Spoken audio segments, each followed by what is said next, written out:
La Arquidiócesis de Bogotá propone los martes de la Lección Divina, un encuentro orante con la palabra de Dios.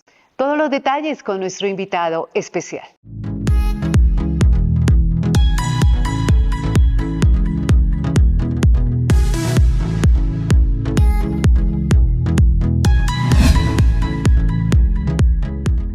¿Qué es la Lección Divina?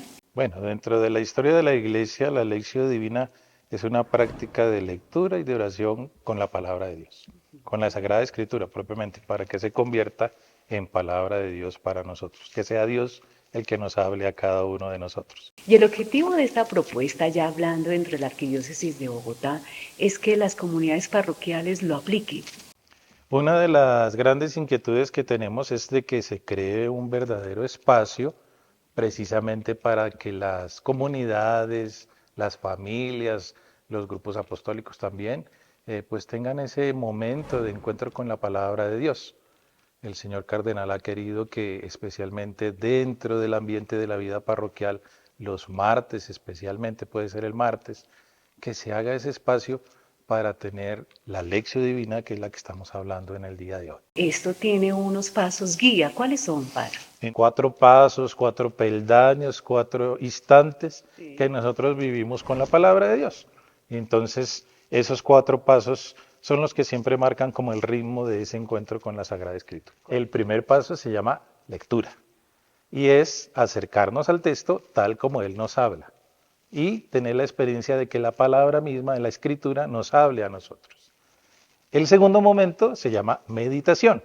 Y en la meditación lo que tenemos es precisamente un momento de dejarnos atraer por esa palabra para que ella misma nos hable y sintamos que ahí descubrimos qué es lo que me dice a mí ese texto escrito y esa palabra y que me dice Dios precisamente a mí. Motiva precisamente el tercer paso y el tercer instante, la tercera escalita, porque ya es el momento de responderle yo a Dios en la oración. Y el tercer paso se llama precisamente oración. Todo eso para ya vivir un encuentro más especial, más fuerte, más espiritual, con lo que nosotros llamamos en el cuarto paso la contemplación. Que lo fundamental antes de iniciar una lección divina, ya sea a nivel personal o comunitaria, es pedir la fusión del Espíritu Santo. Leer la Biblia no es una lectura cualquiera. Lo que está escrito allí no es solamente una lectura o un escrito normal, sino obviamente es una lectura espiritual. Y entendemos muy bien que lo que está escrito allí también fue inspirado por Dios mismo y por el Espíritu Santo. Pues qué mejor que comenzando, y era lo que decía que son los elementos como ambientales que ayudan precisamente a esa lección divina, que el primer paso sea invocar al Espíritu Santo y pedirle al Espíritu Santo esa sabiduría necesaria para poder entender lo que nosotros vamos a leer, meditar, orar y contemplar. Pero es un ejercicio que se va haciendo más fácil cada vez que se frecuenta más. Sí, y entonces cuando yo estaba hablando anteriormente de que es una lectura, pues la lectura que nosotros estamos haciendo es de 2 dimensiones, por decirlo así.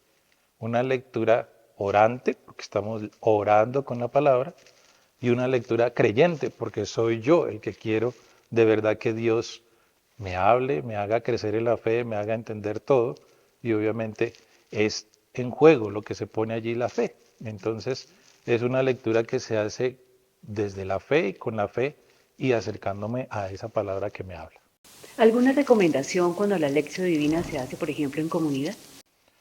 Siempre hay que nombrar a alguien que sea como el moderador. En la propuesta que nosotros estamos hablando de la arquidiócesis, el moderador debería ser el párroco y debe ser el párroco porque él es el que debe orientar un poco todo ese camino de fe de la lección divina. No confundir ese mensaje que nuestro Señor nos envía a algo que yo estoy creando propiamente como un mensaje y de pronto no es. Se vuelve clave y se vuelve fundamental que llegar a la contemplación se aborde con todos los pasos anteriormente dados, bien hecho.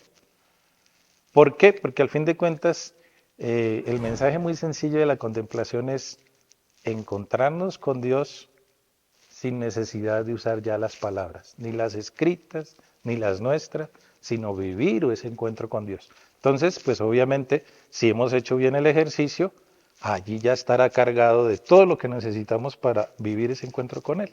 Y tú lo decías, o sea, cuando una persona aprende a nadar, tiene que primero tragar agua muchas veces y obviamente así aprenderlo. Pero cuando muchas veces ya va entendiendo cómo debe ser su ejercicio, pues lo va haciendo y lo va disfrutando. Así es la lección. Entonces tendremos que estar muy amarrados al comienzo del paso a paso para que después tengamos la libertad de vivir la experiencia de la lección divina ya caminando como con normalidad. Tenemos que tener todos nuestra Biblia y nuestra Biblia personal, una Biblia que nos sirva para ese encuentro con Dios, una Biblia que nos sirva para ese encuentro con la palabra, que es la que nos transmite la voluntad de Dios. Y teniendo nuestra Biblia en nuestras manos, aprender y entender que la lección divina no es otra cosa que una lectura pues, creyente y una lectura que nos abre a encontrarnos con Dios a través de la Sagrada Escritura.